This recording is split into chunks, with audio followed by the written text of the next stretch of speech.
Hey everybody, this is Abby from Realistic Kitchen and Gardens. Today is Thursday, May 30th. We're like 3 or 4 weeks after the last frost date and we're here to do a tour.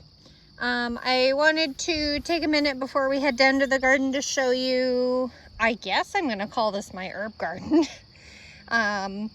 Basically everything, these are like all the perennial herbs and things that I will forever keep in pots, like mint and another mint, and another mint.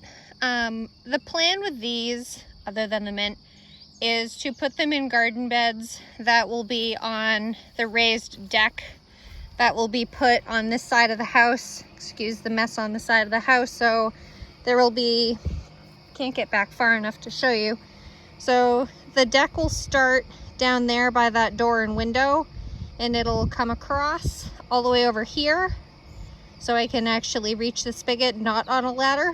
And then the stairs will come down this way, and then it'll be a 10-foot wide deck, or deep deck, whatever.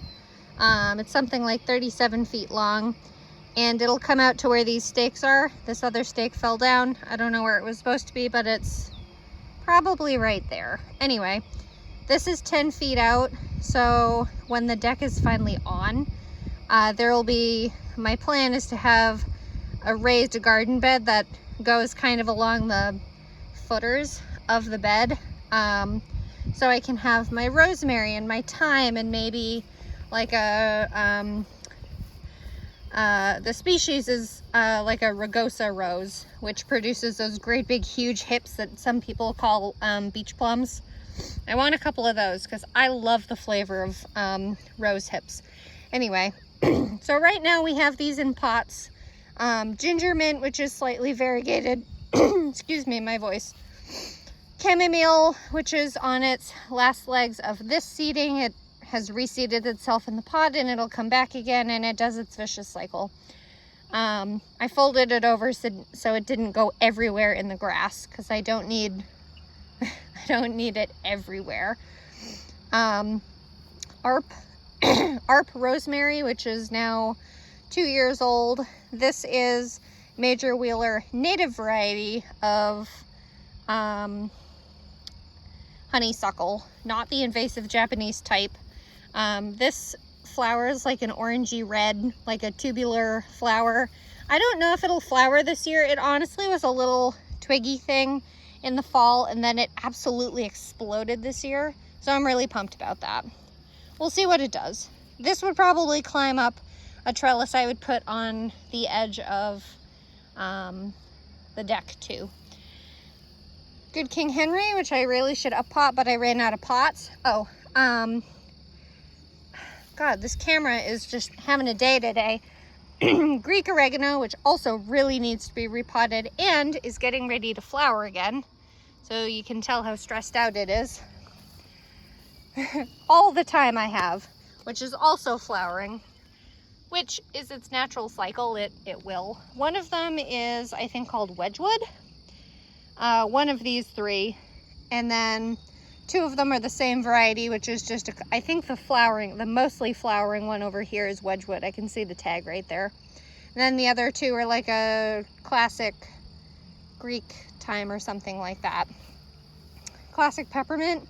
I tore everything out of this pot and put it back in, so it's still doing its transplant shock. Lemon balm, which I had last year in the ground, brought with me, was sat in a tiny pot, up potted, and it's coming back. I love lemon balm. I'll use it for so many things, but I use it in like potato salad and pasta salad, like that kind of thing. But it is in the mint family and it will behave like a mint. Here's my orange yellow thyme, which I started from seed in March. And then there's the lemon thyme that I had a conniption over because I found it, finally. Hang on, I need to take my jacket off real fast. It's 61 degrees today, which I thought would be colder than it is, but I'm also in the sun. Grab my scoop. Oh, I completely forgot. This is the chocolate mint I got, which was the other type of mint. I got three. I bought 2 mints. I bought the chocolate mint and I bought the ginger mint from Richard's, which is out of Canada. I love the chocolate mint. I don't know how I feel about the ginger mint. As a mint, it's not that great, but it's good in virgin mojitos, so there. All right, let's head down to the garden. Actually, let's take a quick swing sideways to look at the raspberries in person. I've seen a couple of my raspberries turning pink. Not long now. Cabbage moth. These are, ooh, I actually see one that's very pink. Down up here at the end, do you see it? I thought it was a, ooh, are you actually, you're almost ripe too. Raspberries can be kind of tough to tell because you're like, ooh, it's pink, it's ready. But you can see almost the like bruisey, like it's almost turning like a light purple on the very tip of it. That's the ripe color.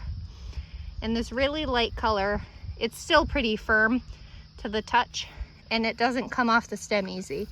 So I gotta wait. Anyway, that I think will be the very first ready. There's another pink one. They're getting there.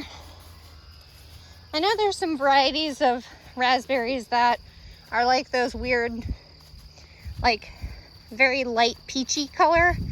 And I've tried them before and the flavor isn't that different, but I think they're a lot more difficult to tell when they're properly ripe and how to tell when they're rotting. Because I tried some that was in a mix of, it was like a pint or a half pint container from the farmer's market last summer.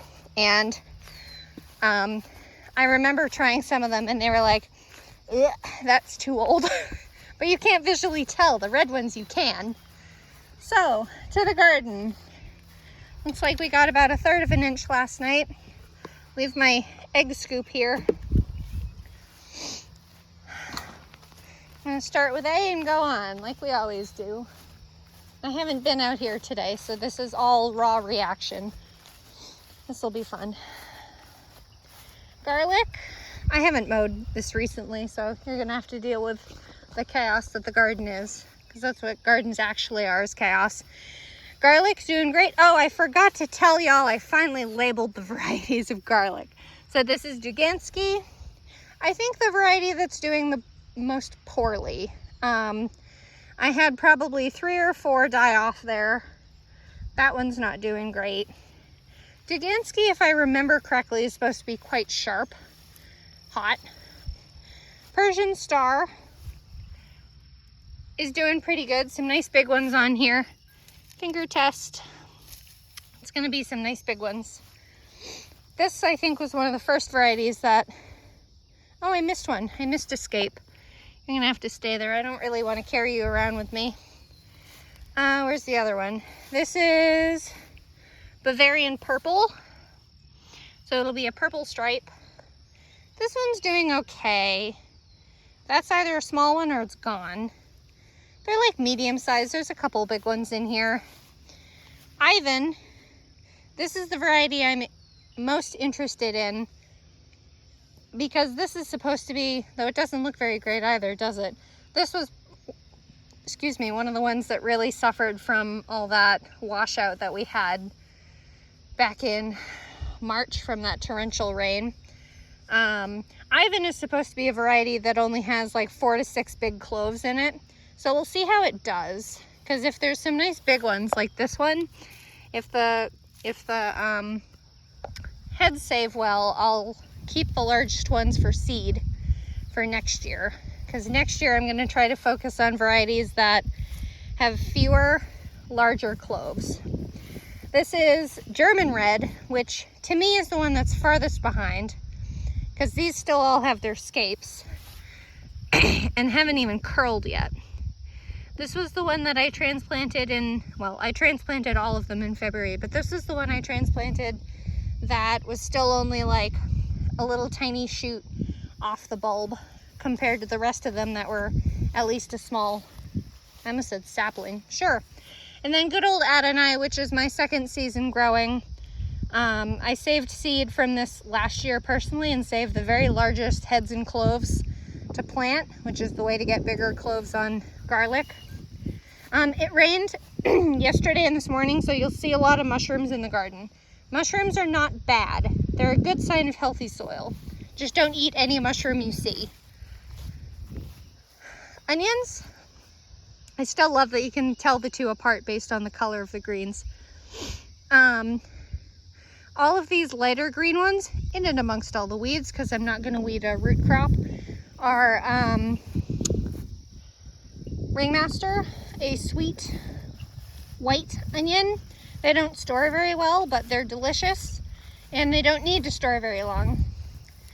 There's probably almost 200 of these, assuming not all of them got washed out at that patch over there that was suffering with washout. And then the rest over here is all, I think it's roughly 144, because this side did really well, that it didn't wash out this side. Is Patterson yellow storage onions. From my knowledge, they are like a, ouch, sorry, I'm trying to pull out this, it looks like an eggplant to me, but it's like a really thorny plant, and I like to walk around in my garden barefoot, so I tear them out whenever I see them. These are actually getting really big. I should probably pull off the mulch so I can actually see what they're doing. Beans, chickpeas are doing great. You're gonna see all the weeds on this side when I weeded the brassica row. But I have also seeded pinto beans on this side, on this edge. But the chickpeas are doing great. That was like a complete leap of faith, and I'm still excited that I did it, because it would be great if I could grow chickpeas. Chickpeas are a staple in our house, especially in the winter. Sorry, I'm trying to pull these weeds off that I threw. Most of it's grass. So these are all pinto beans that haven't come up yet. Yep, there's one that isn't submerged. Please go back in the ground.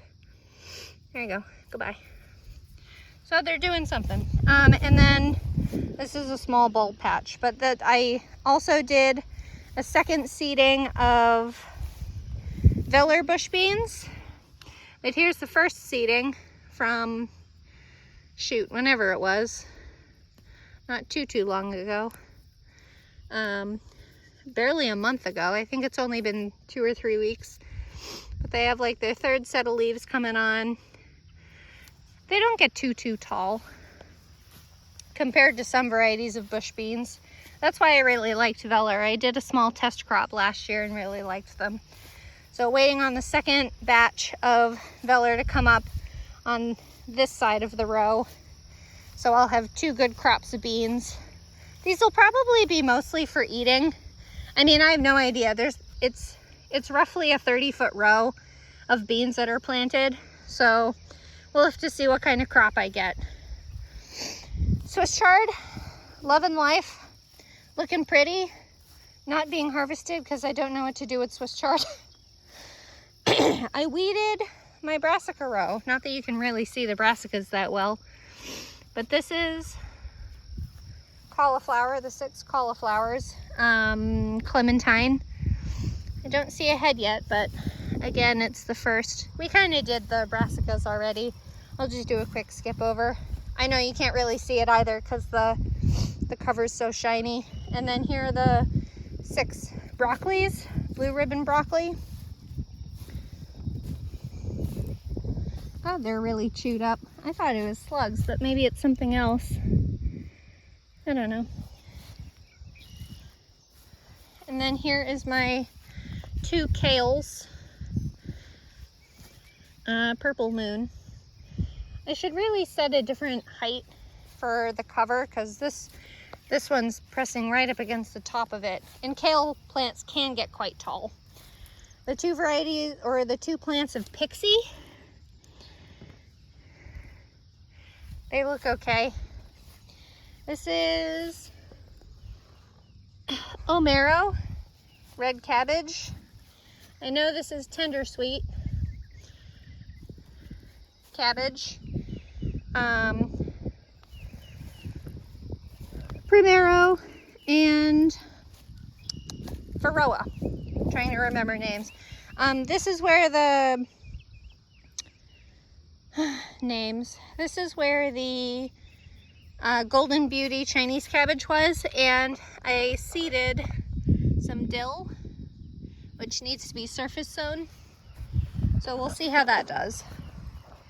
Tomatoes and peppers, I put in the snapdragons. That's the one snapdragon on this side. Here's the determinate tomatoes,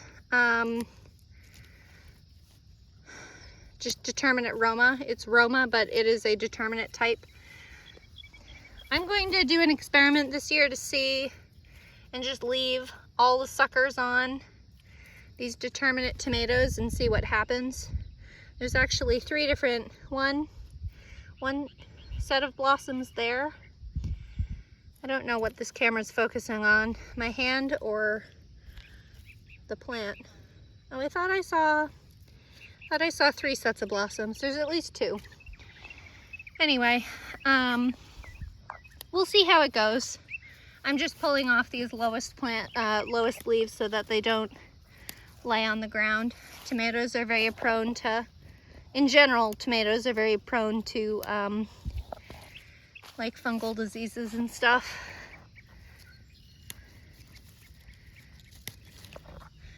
This is my first year doing determinate tomatoes, so we'll see how they do. You look awful. What happened to you? What happened? You look like you're dying. That's why we plant 6 and not 1. I don't know what's going on with that. It feels very wobbly on the bottom. Wonder if something's been nibbling it. And then Coeur de Boue, which is an indeterminate variety of tomato that, what does your fruit supposed to look like? I think this one is supposed to look like the pouch. Narrow top and then big fat bottom. And it's supposed to be a ½ pound fruit. I'm just plucking while I'm here. All these, I don't want these things this low to the ground. I'm gonna try not to prune too much this year. Just do an experiment and see what happens. Look at this nice big flower on here already. Coeur de Boue. An indeterminate, I think it's supposed to be a sauce type. I'm only doing sauce types except for the one Bartelli cherry, which is right here, Bartelli cherry. I saw some flowers on it the other day. There it is. Thought I saw another one though. I don't know. This plant has been flopping over. It's not quite tall enough to reach the trellis yet. Still got a ways to go. And then Hungarian heart, which is an ox heart type that is supposed to, also indeterminate, that's supposed to have a great big, wide at the top, narrow at the bottom, anatomically heart-shaped fruit that is also supposed to be really good for sauce. Snapdragons are open. Well, these red ones have been. For some reason, the red ones have opened first. The two, look, camera's down there. Here's the 2 sweet banana peppers.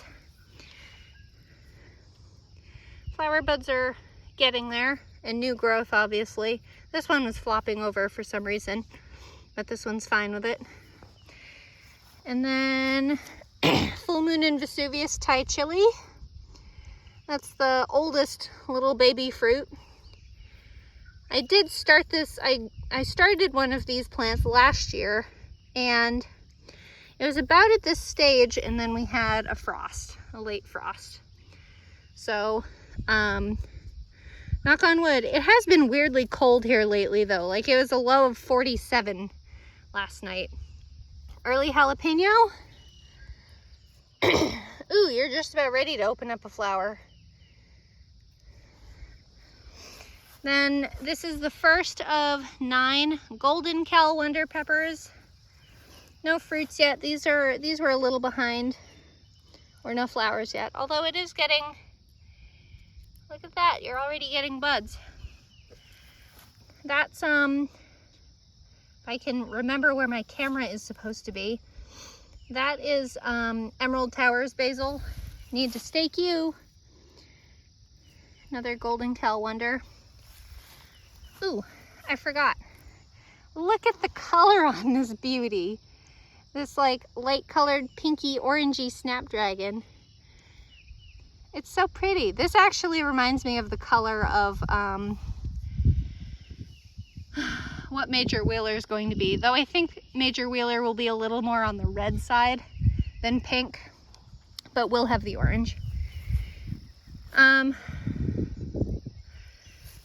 Pepper. This is the teeny tiniest one. I'm surprised you're still going, but good for you. Another golden cow one. I should really stake these. They're starting to get... I lied. This is the teeny tiniest golden cow wonder. And then this is the cow wonder. So this one, they both start out green, but this one will ripen to red. Golden cow will ripen to yellow. This one's getting ready to open too. This camera, I need to get an actual video camera. Another red one open, red snapdragon. Peppers. This is a pepper that, or a spot where a pepper failed. So I put in a Mrs. Burns lemon basil and a white snapdragon. I forgot I was supposed to get white. There's another snapdragon that hasn't put on flower buds yet. And catnip, which I don't think could have problems if it tried.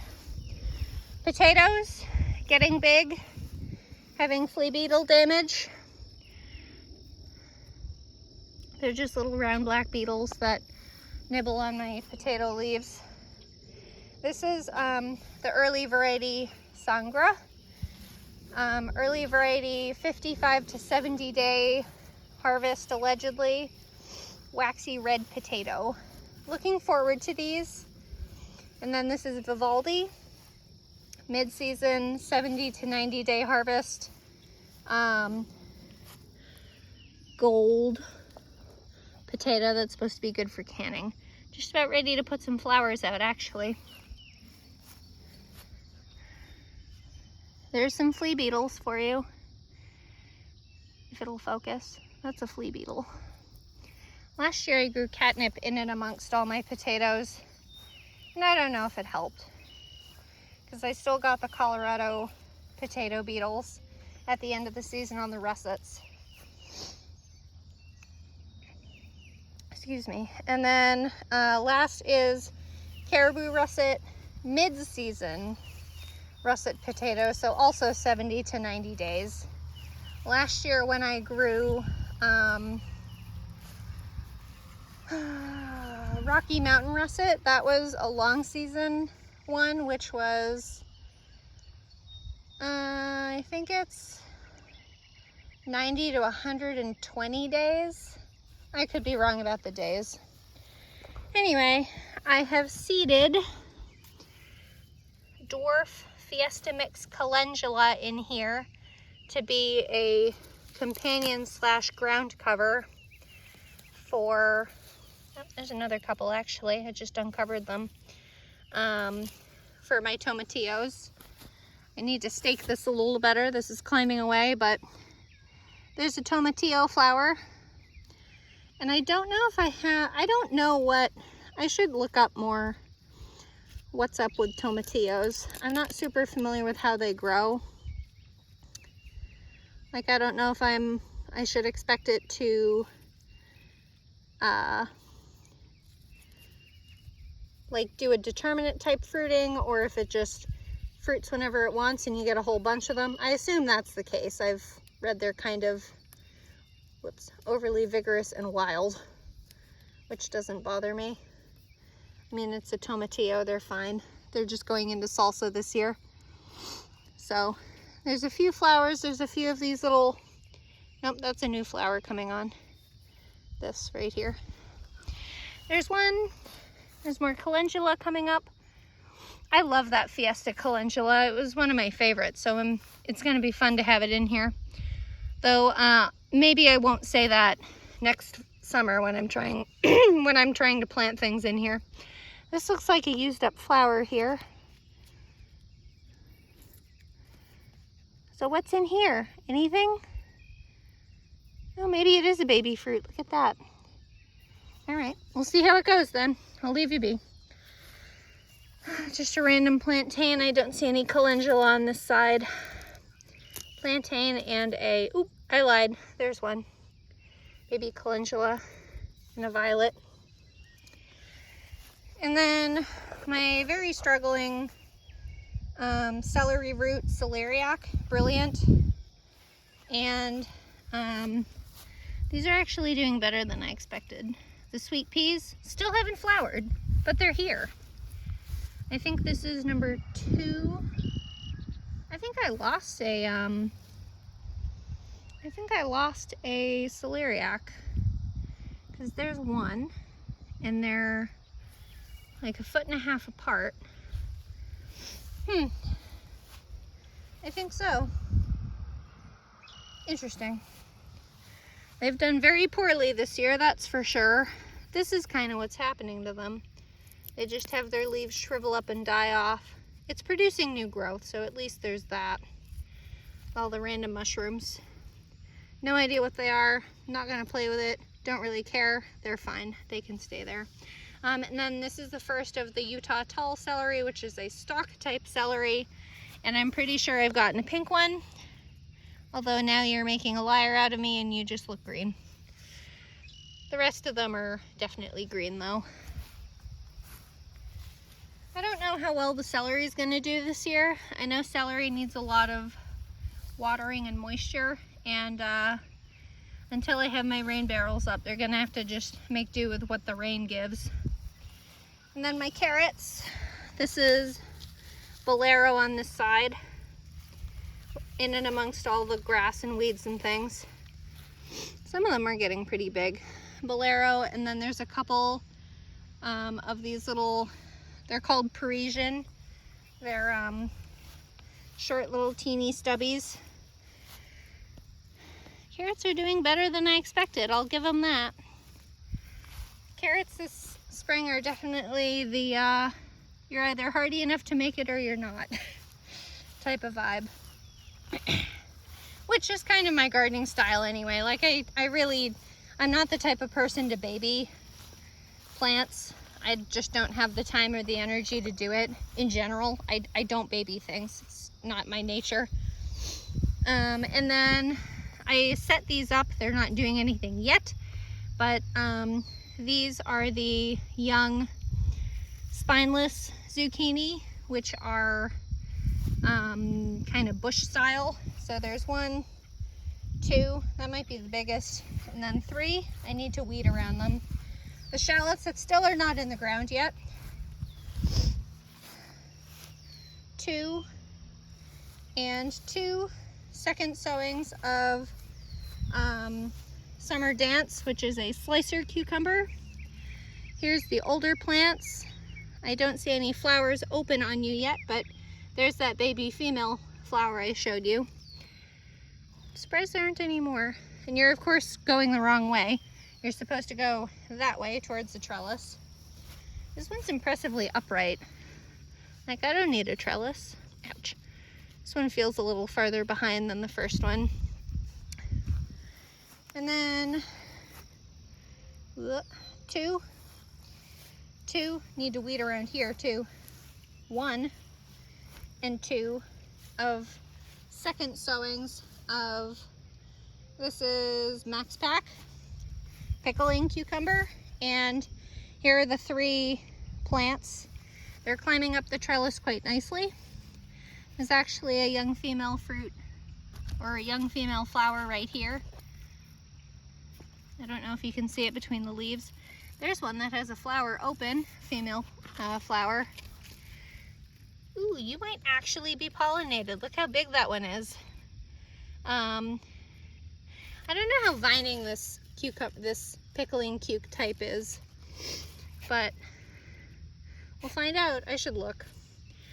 This one has at least 1 female flower on it. Let me bring it around this side to keep climbing, because I want it to climb, not to lay on the ground. Oh, look at that. Nice big open flower. There's another one. That may be a male flower getting ready to open.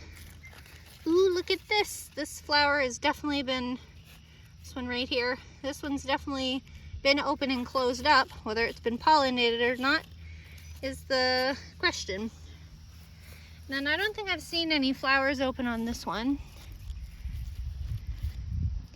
Here, little tendril around to hold you on there. What do you got? Nothing. Oop, I lied. There's one way down here. It's open. Don't know if it's pollinated. And then two big ones, and one of regal pickling. This is the one that lost its leading shoot, so I should probably transplant one of those big ones over here to take its place. So then here are the two actually functioning seedlings of it. They're not quite tall enough to make it to the trellis yet. I don't see any flowers on you yet, open ones. You are grasping to that plantain like it means it. Good Lord. That may vine out. I don't know. I don't really see any baby females on this. This one has quite a few. Look at that. 2, 3. There's a male flower. This one, I don't have enough hands to do this. Are these all male? Yeah, they are. So these are all male flowers. You can tell because there isn't a tiny baby cucumber stuck to it. So this is just a fat little node. So those are all males. So I guess this is whatever that variety is called that has the multi-genders of it. Ah, there's a female flower. It's not a cucumber yet. The flower hasn't opened yet, but there's a baby female flower.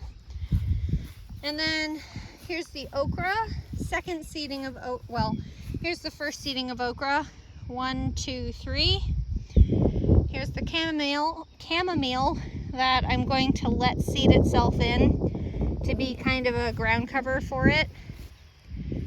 So I seeded 3, God only knows where, but there's probably the middle one coming up, because you're definitely not, ooh, 2 actually, because I did 2 seeds per.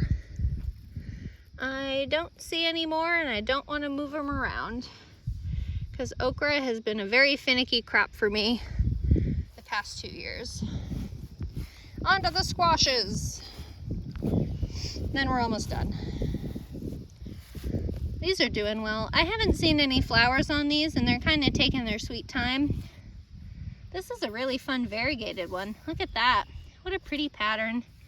You see some zucchini varieties and watermelon varieties be variegated like that, but I haven't seen a squash like that yet. This is one set, because I just never thinned them, and I said fine, you can be pairs.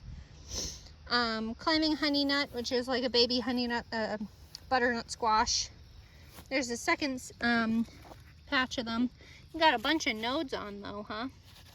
All these little things in the armpits. They're either male flowers or baby female nodes, and they just haven't developed enough yet for me to tell. This lime green baby, ooh, look at that. You can actually see that's a female flower, kind of neonatal for now. This is night shift acorn, which is a very, very dark green fruit, which is kind of comical that the foliage is so light in color, or the new stuff is. Look at that. There's another 2 baby female flowers in there. This one got chopped off. I should probably pull this one out. Though maybe you'll be a pollinator friend. There's the seed casing to it. That's so fun. Random plantain or something. Also, second seeding of night shift acorn. And then this is sweet nut acorn. Whoa, look at the size of those. This is supposed to be, there's two female flower fruits on there already. And there's another one on there. You're very well endowed. Congratulations. Again, nice light foliage. I'm really impressed. These are the type of acorn squashes that are supposed to be, God, that's a big plant. They're supposed to have the, oh, I have no words in my head today apparently. God, look at the size of these female fruit. I guess they're technically ovaries still, because they're not mammals or anything that have them in their bodies. Anyway, they're supposed to have pepita type seeds that are the hull-less type. And then here's the 3 Lady Godiva, which are technically more of a pumpkin. They're only single plants. What an interesting growth habit you have. You're very viney. I see so far all male flowers, which makes sense to be down near the bottom. Supposedly with pumpkins and watermelons and things, you can, if you don't grow them vertically, you can plant the stem in the ground and they'll root so that if a vine borer eats them, they can still survive. This Lady Godiva is a little spiny. I don't know if you can see them on camera, but that's a big male flower right there, getting ready. No females though. Interesting. And then here's the third one. Lady Godiva, are you variegated too and I've just missed it? Yeah, you are. Well, congratulations, Abby. You're just off in space today. Gonna be a fun video. This is the smallest one, and you can see the difference between, I mean, all 3 of these plants were planted at the same exact time. For some reason, this one is just so far behind, and you can see how far behind it is because all these flowers, male flowers technically, are just still little nodes. They're not even, and there's not really any curlicues yet either. Also a pepita squash, but more like pumpkin shaped than like an acorn squash. Watermelons, Cal Wonder Sweet Bush, which are like short vining type bushy things, like 3 to 4 feet long vines from my understanding. I have 4 that I started early. I started on 421 like the rest of these gourds, but for some reason they're super slow, and I don't know if it's watermelons or what. My first year successfully, knock on wood, growing watermelons. 2, 3, and the last seedling, though you look like you're having a hell of a time. You look almost cat-faced, but I don't know if watermelons do that. Anyway, and then these ones were direct seeded on, I think, May 14th, something like that. So 1, 2, and 3. They're small. I could probably give them a little fertilizer because they're just in clay. And then these are Landis lettuce, like a butterhead type, that I started indoors and brought outside and just stuck in the ground and to see if they would get bigger, because they were kind of flattening out in the pot because they were super pot bound. But I have also seeded some very dwarf zinnias in the profusion line, which are supposed to be really cute, teeny tiny varieties. And I think it's either red on this side or that side, and then the other one is apricot. And there's a baby zinnia right there. I love zinnias. They're almost as easy to grow as, there's another baby zinnia. Almost as easy as marigolds to grow. Not that I've had success yet, but I haven't tried very hard either. And then here's the cilantro that decided to grow anyway, even after I gave up on it. This is long-standing cilantro. And apparently there's some very small varieties of lightning bug reproducing on there. Whatever you want, guys, I don't care. I'm trying to decide, there's your flower, you're getting there. Trying to decide if I want to let these go to seed and just spread everywhere or not. I wouldn't be mad. Cilantro is good. And then I finally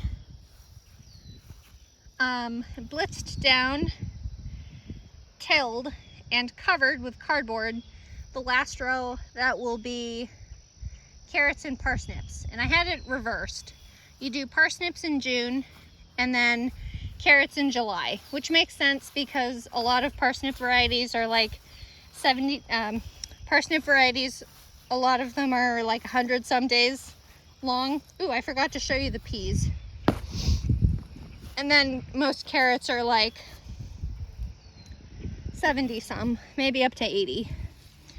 Here is the very largest and oldest of my tall telephone peas that have been struggling so badly this year. Supposed to be like 6 to 7 feet long, and they're just this wild creature. There's the one pod that we saw last week. Hasn't changed that much, but I haven't really been caring for these. I've kind of let these peas just do whatever the hell, because I consider the pea plants kind of a bust. I guess I planted them too late, or this ground isn't very good for them, something. But here is one of the little purple pod snow pea. So they have the really flat pods with the teeny tiny peas in them that you eat the pod for them. And oh, there's another firefly. Where is it? Right there. I mean, they're pretty. They have the pretty purple flower, pinky purpley flower on them, but I'm kind of past the point of peas mentally because it's so hot already. I mean, we really didn't have a good spring this year. There's some snow peas, little baby snow peas. We really didn't have a spring temperature-wise this year. Excuse me, can you stand up and be peas and not looking like weeds on the ground? You look ridiculous. Get yourself together. There's a trellis here for you to use, not for you to be bums on the ground.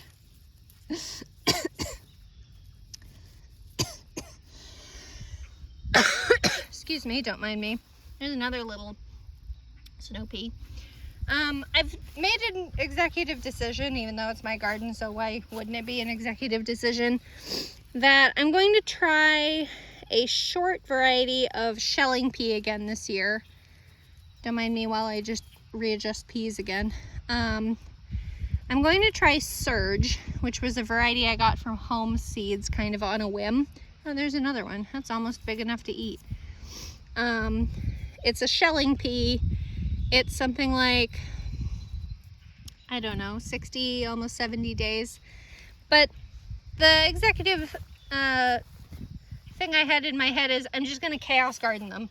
I'm just going to take the seeds and throw them in the ground and then just kind of thin them out to what I want. Because this whole planting peas in a row doesn't work. Kind of like people that chaos garden carrots and just throw the seeds everywhere. I think it'll work out pretty well, actually. This is another, because the flower is white.